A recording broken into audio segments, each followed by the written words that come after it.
मांगीलाल बागड़ी, राजकीय महाविद्यालय नोखा, डॉक्टर अन्नाराम शर्मा, सह आचार्य हिंदी।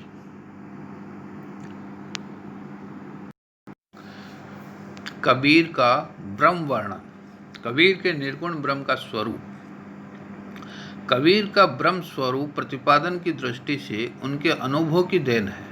उनमें जहाँ बौद्धों, नाथों, योगियों का प्रभाव है, वहीं विशिष्टाद्वैतवादियों का भी, आगमिक या तंत्र तथा सूफियों का प्रेमवाद भी वहाँ छलका है। नाथ पंथ के विकास क्रम में कबीर ने सगुण, निर्गुण, द्वैत, अद्वैत से परे एक परात्पर सत्ता को स्वीकृति दी है। उपाधि युक्त चैतन्य से उपाधि युक्त शक्ति आविर्भूत होती है। कबीर इसी चिंतन परंपरा में परम सत्ता को अनुभवेक गम्य मानते हैं। वे लिखते हैं, एक कहो तो है नहीं, दोई कहो तो गारी, है जैसा तैसा रहे, कहे कबीर विचारी। इस स्वानुभूत परम सत्ता की अभिव्यक्ति के लिए वे प्रतीकों, रूपकों और दृष्टांतों का माध्यम अपनाते हैं और उलटबासी शैली का आश्रय लेते हैं। किंतु इस परम तत्व का निर्वचन संभव नहीं है।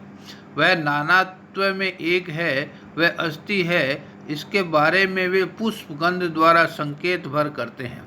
जाके मुँह माथा नहीं, ना ही रूपक रूप, पुहुप वासते पात्रा, ऐसा तत्व अनूप। यह सत्ता नाम रूपातीत है।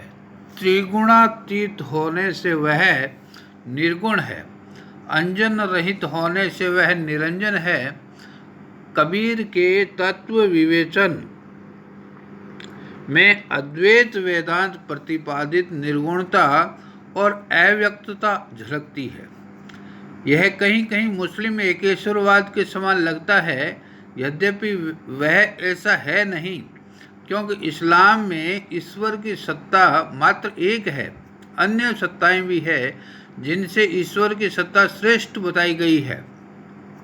कबीर का ब्रह्म एकमात्र होने के साथ ही पूर्ण सत्ता है। इसीलिए उनका एकेश्वरवाद वैदिक अद्वैतवाद के अनुरूप तो लगता है, मुस्लिम एकेश्वरवाद या वैष्णव एकेश्वरवाद के समान नहीं। कबीर का ये ब्रह्म अनिर्वचनीय तो है ही, अनंत है, अखंड है, भूमा है, पूर्ण है। इस पूर्ण की व्यंजना पूरे में होती है। पूरे सो परचा भया, सब दुख में लया दूरी, निर्मल किन्नी आत्मा, ताते सदा हजूरी। कबीर का ब्रह्म औपनिषद ब्रह्म अर्थात उपनिषदों, योगियों के द्वैताद्वैत विलक्षण प्रकाश स्वरूप विवेचन, सूफियों के नूरवाद, शून्यवाद से प्रभावित है, क्योंकि उनके ब्रह्म में भावना मूलकता और बुद्धि मूलकता दोनों है।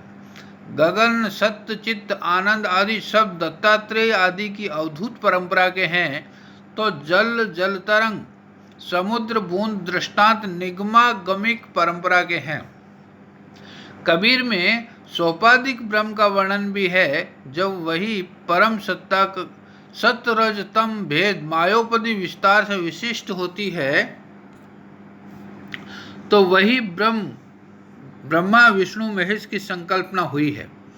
व्यावहारिक उपासना में निरुपाधिक से अधिक कहीं सोपाधिक ब्रह्म ग्राह्य है, क्योंकि उसका ही दर्शन, श्रवण, मनन और निधिध्यासन हो सकता है। इसीलिए वहाँ निर्गुण राम की संकल्पना है। कबीर की निर्गुण राम की संकल्पना बहुत महत्वपूर्ण है। कबीर के राम ने दशरथ घर अवतारी उतरा है और न लंका का राव सता हुआ है। उन्होंने परंपरा से चली आ रही राम की संकल्पना को तमाम बंधनों से मुक्त कर दिया है और उससे नवीन अर्थवता प्रदान की है। कबीर स्पष्ट कहते हैं, दशरथ सुत तिहूँ लोक बुखाना, राम नाम का मर्म आना। उन्होंने अपने निर्गुण राम को सत्य स्वरूप ही कहा है।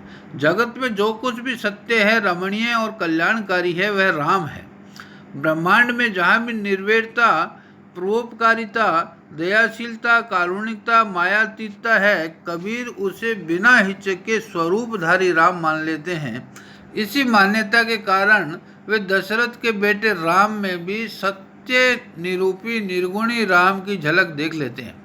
संत, सती, सूर, खुदा, रब, करीम, गौरख, सिद्ध, नाथ जैसे सगुण स्वरूपी भी उनके यहाँ निर्गुण राम बन गए हैं, जबकि परमार्थतः कबीर का राम त्रिगुणातीत है, द्वैताद्वैत विलक्षण है, भावाभाव विनिर्मुक्त है, अलग है, अगम्य है, अगोचर है, एकत्य है। निर्गुण राम का तात्पर्य राम के शरीर और गुणातीत रूप से है, क्योंकि कबीर के तर्क और भावना को उसका गुणमय स्वरूप किसी भी तरह मान्य नहीं है। कबीर का तर्क है कि यदि राम दशरथ का बेटा है तो दशरथ को किसने जन्माया? अगर वह दशरथ का बेटा है तो निश्चय ही दशरथ के पहले वह नहीं हो सकता, जबकि मेरा राम तो तब से है जब न पवन था, न पानी, न धरती थी, न आकाश। दूसरे जो कर्मों में बंधा है वह कर्ता कैसे हो सकता है? यह निर्गुण राम भक्ति और प्रेम का विषय है। प्रेम के 2.5 अक्षर राम ही के हैं, प्रेम के नहीं। परम ब्रह्म का अर्थ बोध कराने के लिए कबीर ने विष्णु, कृष्ण, विट्ठल, अल्लाह, खुदा, नारायण आदि अनेक नामों का प्रयोग किया, किंतु सर्वत्र उन्होंने उक्त नामों को राम के अर्थ में प्रयुक्त किया है, और यह राम उनकी अपनी संकल्पना है, शंकराचार्य और रामानंद की नहीं। शंकर का निर्गुण ब्रह्म ज्ञान का विषय है, जबकि कबीर का निर्गुण ब्रह्म भक्ति का विषय है। शंकर का निर्गुण ब्रह्म निर्मम और निष्ठुर है, वह जीव के दुख दर्द में साथ नहीं देता, जबकि कबीर का राम दया माया से हीन नहीं है, भक्त के विलाप को समझता है। रामानंद और तुलसी का राम अवतारी पुरुष है, जबकि कबीर के राम कण कण में व्याप्त है। इस प्रकार